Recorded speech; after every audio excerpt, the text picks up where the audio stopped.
जय श्री शनिदेव। आज हम आपके लिए एक अत्यंत दुर्लभ और तांत्रिक शनि मंत्र लेकर आए हैं। यह मंत्र शनिदेव के उस गूढ़ स्वरूप की उपासना करता है जिसमें वे सूर्यपुत्र और कर्कोटक नाग पर आरूढ़ हैं। इसमें ऐं ह्रीं श्रीं जैसे शक्तिशाली बीजाक्षरों का संयोग है जो साधक को शत्रु बाधा से रक्षा करता है, पापों का नाश करता है और जीवन में शनि की कृपा प्रबल करता है। अगर आप शनि दोष, साढ़े साती या जीवन की कठिन बाधाओं से गुजर रहे हैं तो इस मंत्र का नियमित जाप आपके लिए वरदान सिद्ध होगा। आइए श्रद्धा से इस दुर्लभ मंत्र का 108 बार जाप करते हैं। ऐं ह्रीं श्रीं शनिदेवाय आदित्यपुत्राय कर्कोटकवाहनाय नमः। ऐं ह्रीं श्रीं शनिदेवाय आदित्यपुत्राय कर्कोटकवाहनाय नमः। ऐं ह्रीं श्रीं शनिदेवाय आदित्यपुत्राय कर्कोटकवाहनाय नमः। ऐं ह्रीं श्रीं शनिदेवाय आदित्यपुत्राय कर्कोटकवाहनाय नमः। ऐं ह्रीं श्रीं शनिदेवाय आदित्यपुत्राय कर्कोटकवाहनाय नमः। ऐं ह्रीं श्रीं शनिदेवाय आदित्यपुत्राय कर्कोटकवाहनाय नमः। ऐं ह्रीं श्रीं शनिदेवाय आदित्यपुत्राय कर्कोटकवाहनाय नमः। ऐं ह्रीं श्रीं शनिदेवाय आदित्यपुत्राय कर्कोटकवाहनाय नमः। ऐं ह्रीं श्रीं शनिदेवाय आदित्यपुत्राय कर्कोटकवाहनाय नमः। ऐं ह्रीं श्रीं शनिदेवाय आदित्यपुत्राय कर्कोटकवाहनाय नमः। ऐं ह्रीं श्रीं शनिदेवाय आदित्यपुत्राय कर्कोटकवाहनाय नमः। ऐं ह्रीं श्रीं शनिदेवाय आदित्यपुत्राय कर्कोटकवाहनाय नमः। ऐं ह्रीं श्रीं शनिदेवाय आदित्यपुत्राय कर्कोटकवाहनाय नमः। ऐं ह्रीं श्रीं शनिदेवाय आदित्यपुत्राय कर्कोटकवाहनाय नमः। ऐं ह्रीं श्रीं शनिदेवाय आदित्यपुत्राय कर्कोटकवाहनाय नमः। ऐं ह्रीं श्रीं शनिदेवाय आदित्यपुत्राय कर्कोटकवाहनाय नमः। ऐं ह्रीं श्रीं शनिदेवाय आदित्यपुत्राय कर्कोटकवाहनाय नमः। ऐं ह्रीं श्रीं शनिदेवाय आदित्यपुत्राय कर्कोटकवाहनाय नमः। ऐं ह्रीं शनिदेवाय आदित्यपुत्राय करकूटकवाहनाय नमः। ॐ ऐं ह्रीं श्रीं शनिदेवाय आदित्यपुत्राय करकूटकवाहनाय नमः। ॐ ऐं ह्रीं श्रीं शनिदेवाय आदित्यपुत्राय करकूटकवाहनाय नमः। ॐ ऐं ह्रीं श्रीं शनिदेवाय आदित्यपुत्राय करकूटकवाहनाय नमः। ॐ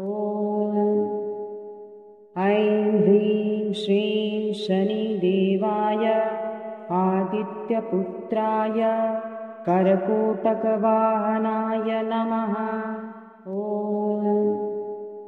ऐं ह्रीं श्रीं शनिदेवाय आदित्यपुत्राय करकूटकवाहनाय नमः। ॐ ऐं ह्रीं श्रीं शनिदेवाय आदित्यपुत्राय करकूटकवाहनाय नमः। ॐ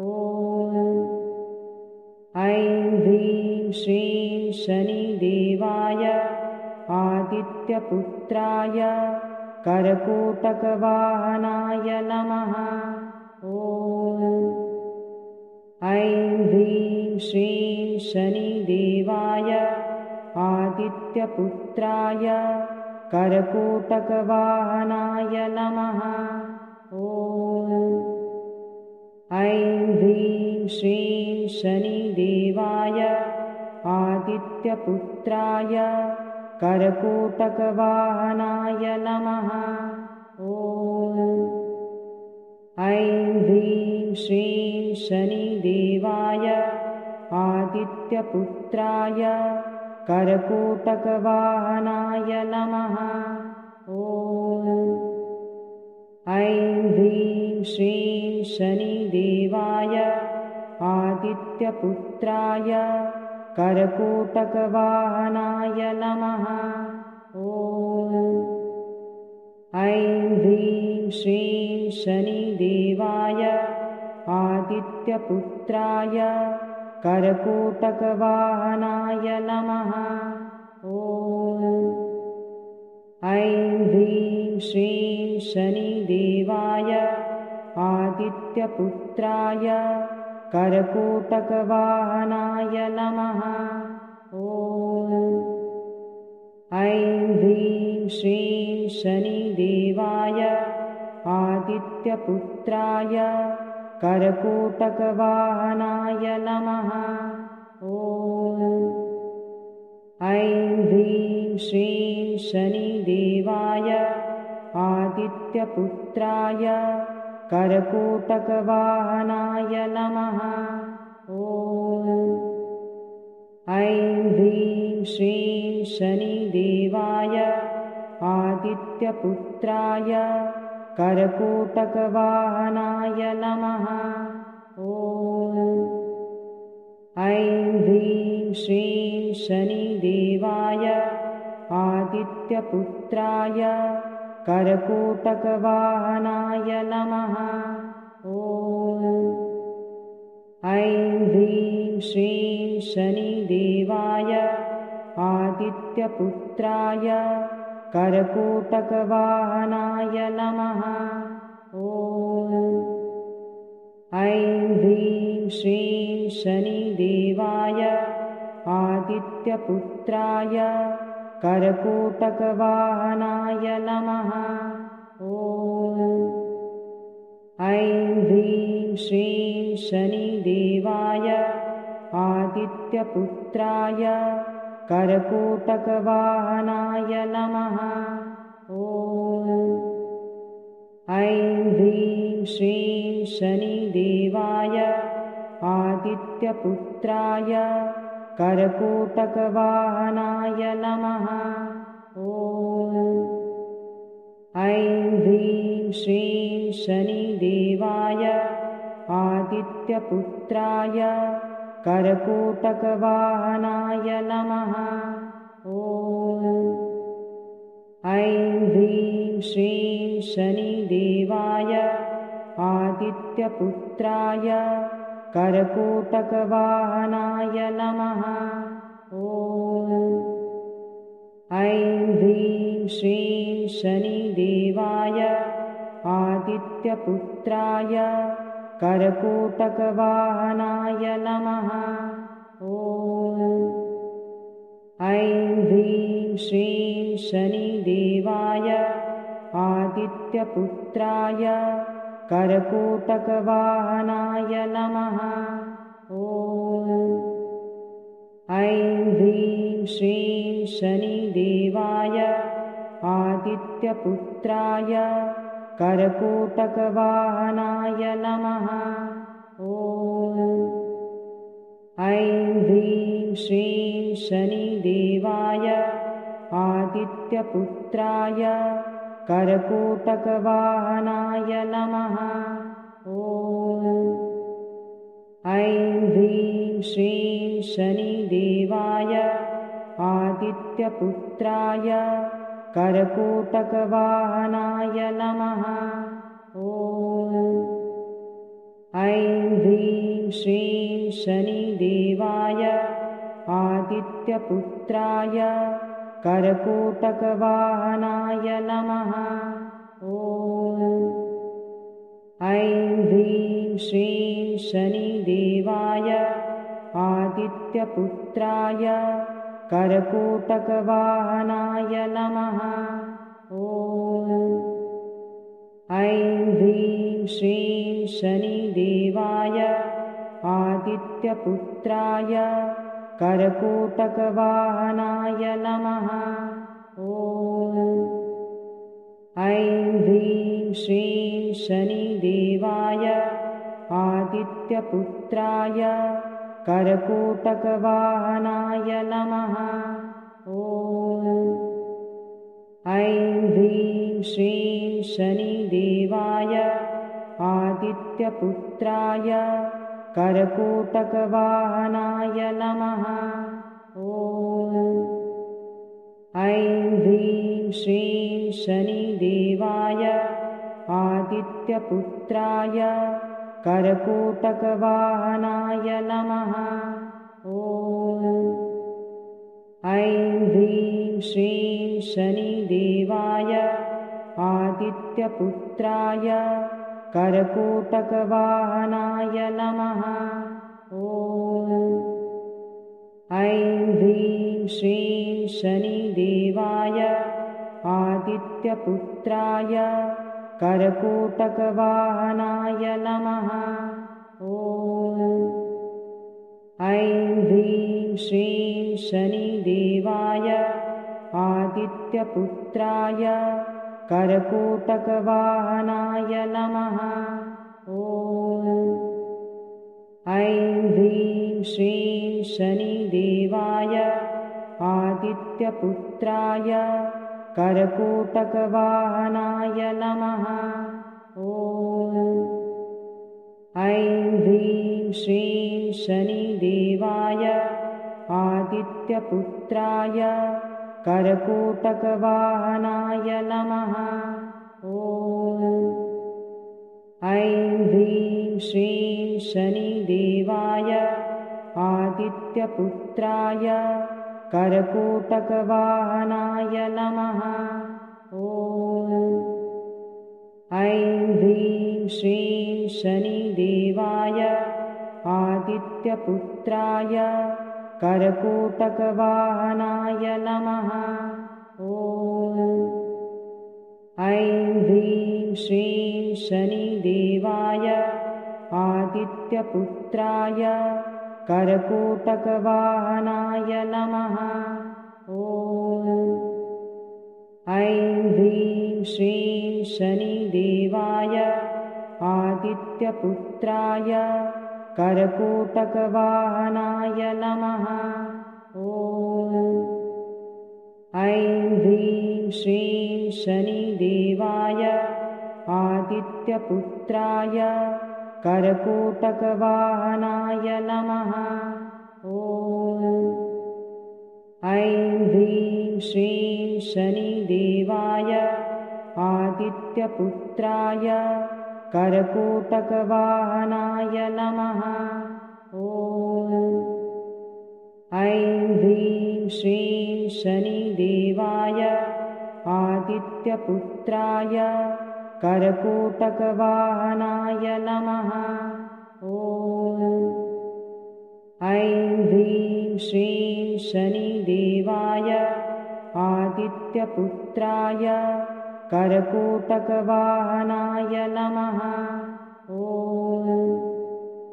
ऐं ह्रीं श्रीं शनिदेवाय आदित्यपुत्राय करकूटकवाहनाय नमः।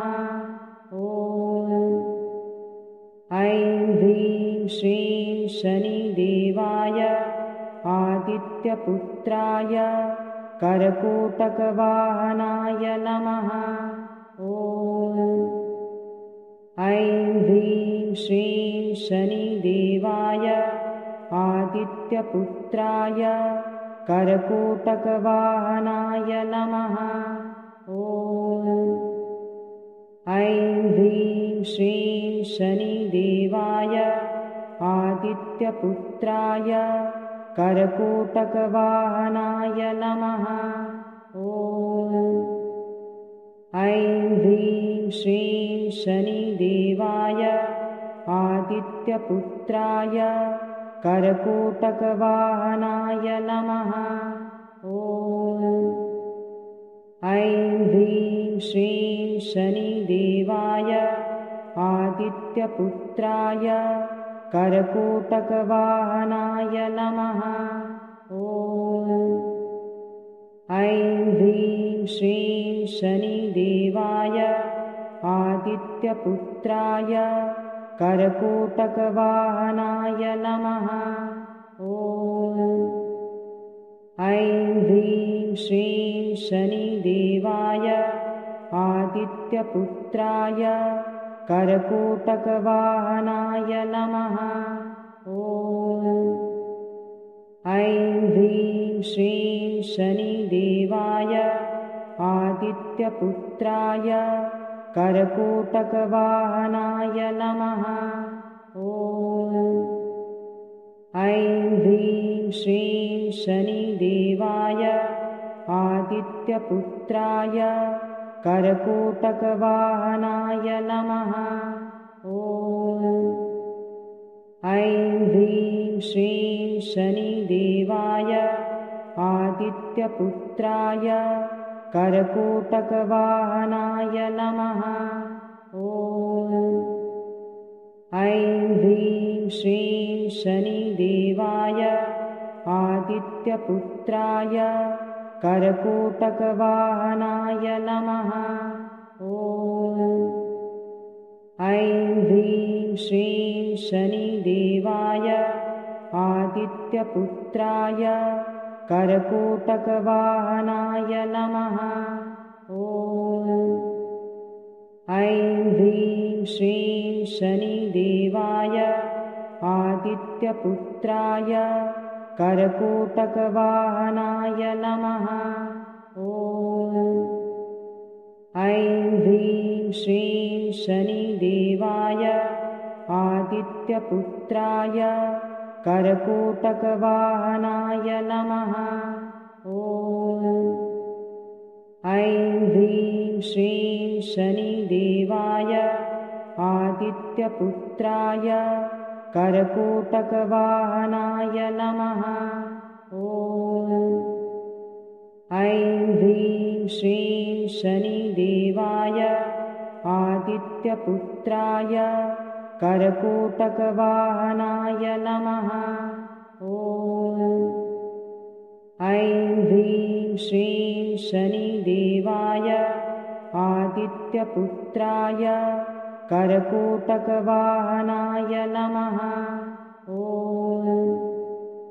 ऐं ह्रीं श्रीं शनिदेवाय आदित्यपुत्राय करकूटकवाहनाय नमः।